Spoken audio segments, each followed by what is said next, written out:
Welcome, and this is week 4 of English 338. I am Chris Fosen. That was my dog. This is a scene from a movie. Guess which movie? Such a good movie from last year. Very quickly, I wanted to go through a couple of things. I want to share my screen really quickly, and then I want to shout out to several people in the class who were doing excellent work, and then jump into what we're doing this week. So I'm going to share my screen real quick. I'm going to take you right here and start. And what we see right here is we are in the midst of working with Biljana Scott's ideas. Now, this wasn't an article about the environment per se, but what we immediately did is we translated some of her ideas and applied them to 2 articles about tech waste. So a fascinating subject for people who are in the midst of certain kinds of degrees that are working on the problem of lithium batteries and other kinds of things in the midst of this tech explosion. But a couple of things that I wanted to point out really quickly. Joshua Cook's post in week 3 was excellent. The authors both used the appeal of emotion by using pictures and sharing stories about the labor issues.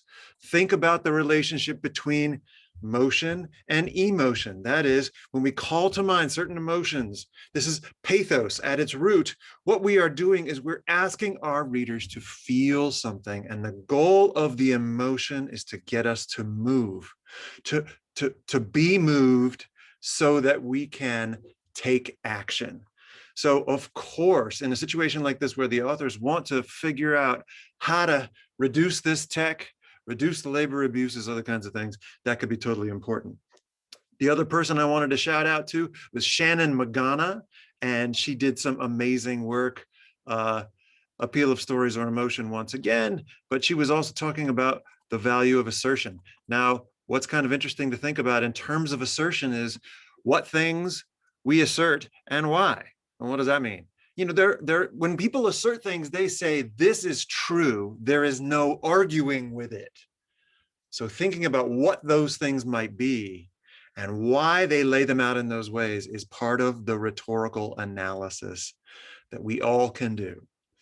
In the other section, I wanted to very quickly jump to section 2, and several students in section 2, I'm going to go down to working with Scott's ideas.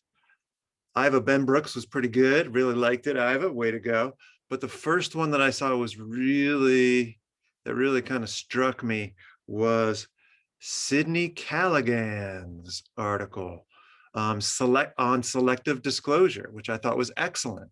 Of course, we can't use all the words to represent all of the things in the universe. We make choices. The selective disclosure of some facts over others tells us a lot, both about the author of a piece and their own particular values or beliefs or predispositions, but then also what they hope to accomplish in the article, what they're trying to get us to do, right? So Sydney's work with selective disclosure in both of the articles and her work with appealing to precedent, I think, was good. Another one that I thought was really good toward the end of this column was Renee Ying's, who's right here. Renee was one of the few students who really talked at great length about the use of typecasting in both of these articles. Of course, both articles feature Chinese laborers, workers, people who are at factories and different kinds of centers where all of this waste is produced or where it is handled in some way. And the representation of the Chinese laborers, the Chinese workers, in one article is starkly different than the other. As Renee points out toward the end of her post right here, the article Dirty, Dangerous, and Destructive depicted these workers as underpaid and exploited, whereas the article The Dystopian Lake cast the Chinese Baotou residents as lucky to have the opportunity to mine for metals that drive the sales for tech. This is always a danger when you are representing another culture. But particularly in this case, it might be interesting to think about, well, what would the Chinese workers say about themselves? If we ask them to speak, if we ask them to write their own articles or write their own story, what kind of stories would they tell? Okay, so I just want to talk really briefly about what you're doing this week. This is week 4, February 15th to 19th.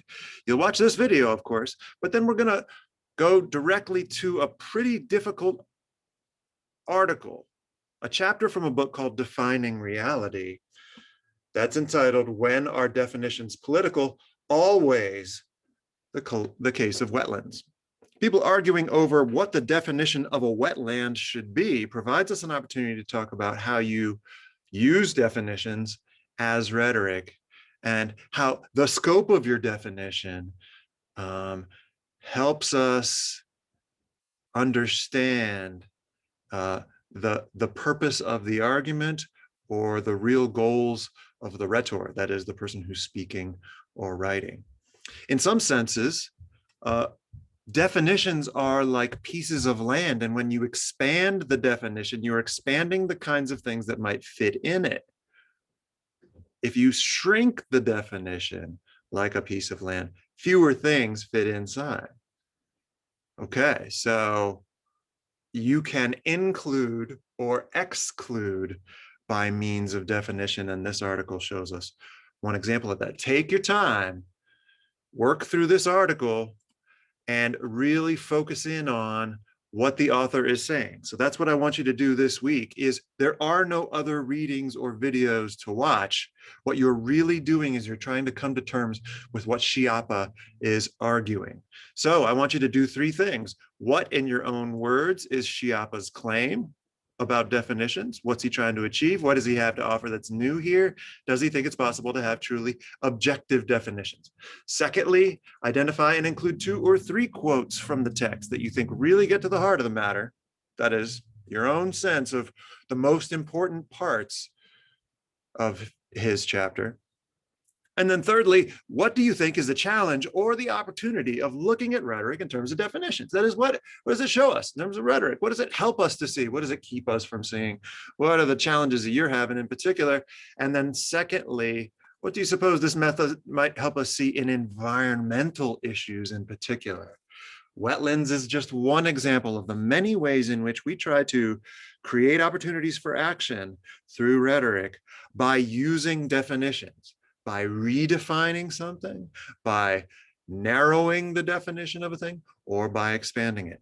So we are really focused in, I'm going to stop sharing. We are really focused in on this article, and we're going to be working with it for 2 weeks. That is, we are going to master it this week, and then we are going to come back and apply it next week. So your goal should be to read carefully, leave some comments and peruse all, and then go from there to currents and give me some of your thoughts about Schiappa's work and his definition of definitions. All right, thank you.